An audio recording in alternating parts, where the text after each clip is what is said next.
The Committee on Homeland Security regarding oversight, investigations, accountability will come to order. The purpose of today's hearing is to examine areas of rampant waste, fraud, abuse of taxpayer dollars by the Biden-Harris administration's Department of Homeland Security. Without objection, the chair is authorized to declare the committee in recess at any point. I now recognize myself for an opening statement. Again, welcome to the Subcommittee on Oversight, Investigations, and Accountabilities, our very first hearing of the 119th Congress, titled Eliminating Waste, Fraud, and Abuse at the Department of Homeland Security, addressing the Biden-Harris administration failures. I'm honored to be the chairman of the subcommittee, to be joined by my colleagues, distinguished guests, and experts. I also congratulate Ranking Member Thanedar for his new role. There's a lot of work that we'll be doing in this Congress, and this subcommittee is excited to be on the forefront of assisting in the reformation of the Department of Homeland Security. We'd also like to thank full committee ranking member Benny Thompson for joining us today, who I know is not here. I don't see him, but he'll be here shortly. For too long, the federal government has spent money on programs, contracts, and grants that do not promote the interest of the American people. For 4 years under the Biden-Harris administration, we've all watched taxpayer dollars entrusted with the Department of Homeland Security become subject to waste and abuse. There is no doubt that inefficient and ineffective use of taxpayer resources undermine our national interest. Under new leadership in the last 2 years in the House, under Republicans taking the majority, this oversight subcommittee did press hard for transparency, offered the Biden-Harris administration solutions that fell on deaf ears.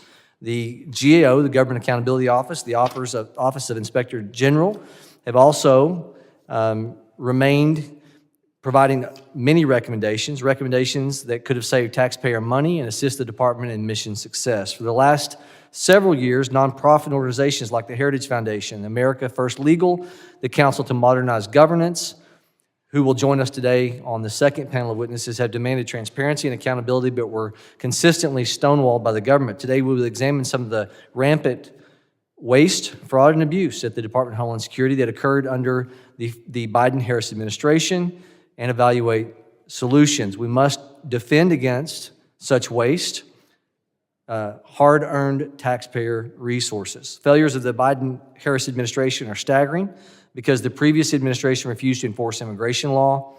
Our American sovereign borders have been in chaos. From 21 to January of 2025, 4-year period, U.S. Customs and Border Protection encountered more than 11 million illegal aliens nationwide.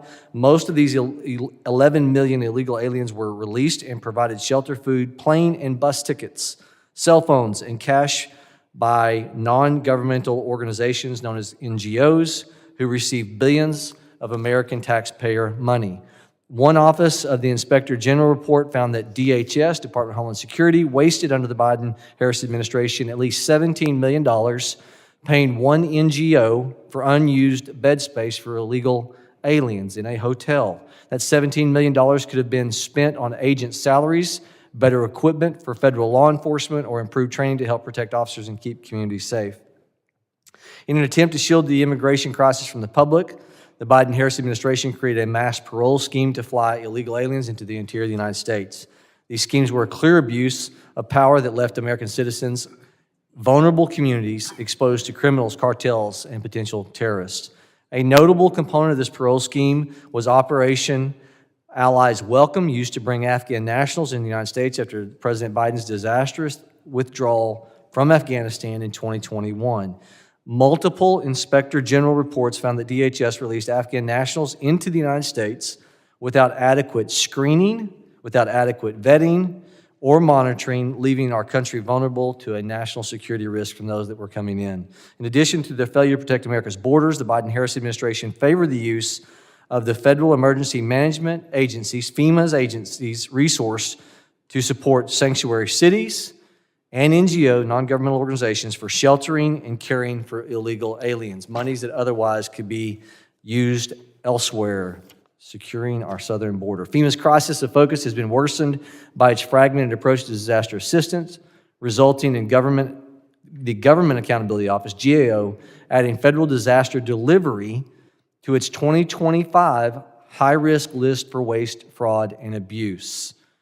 I want to reiterate that. It resulted in the GAO adding federal disaster delivery, FEMA's disaster aid, to its 2025 high-risk list for waste, fraud, and abuse, which we'll talk more about. Another DHS component that experienced a crisis of focus under the Biden-Harris administration is the Cybersecurity and Infrastructure Security Agency, CISA.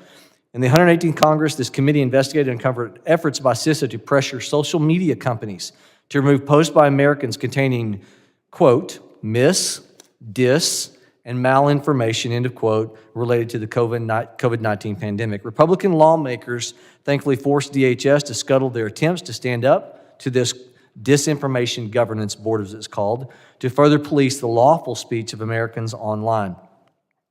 CISA's focus on censorship instead of its statutory mission to protect our critical infrastructure from cyber threats was misguided at best, nefarious at worst. Either way, the divergence from CISA's intended mission increased the risk to our cybersecurity. Over the last several years, the Office of Inspector General found severe cyber vulnerabilities in Homeland Security's networks, including TSA, ICE, and CBP. President Trump has now augmented our efforts to return Americans to common sense on these policies.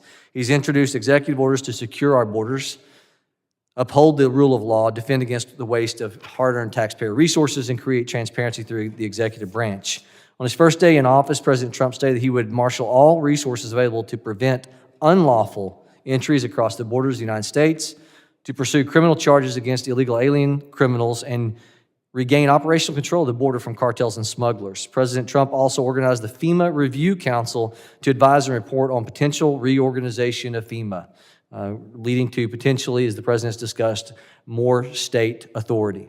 Refocusing the federal government's disaster response efforts on helping Americans, including by investing greater power in state governments to perform disaster response, is long overdue.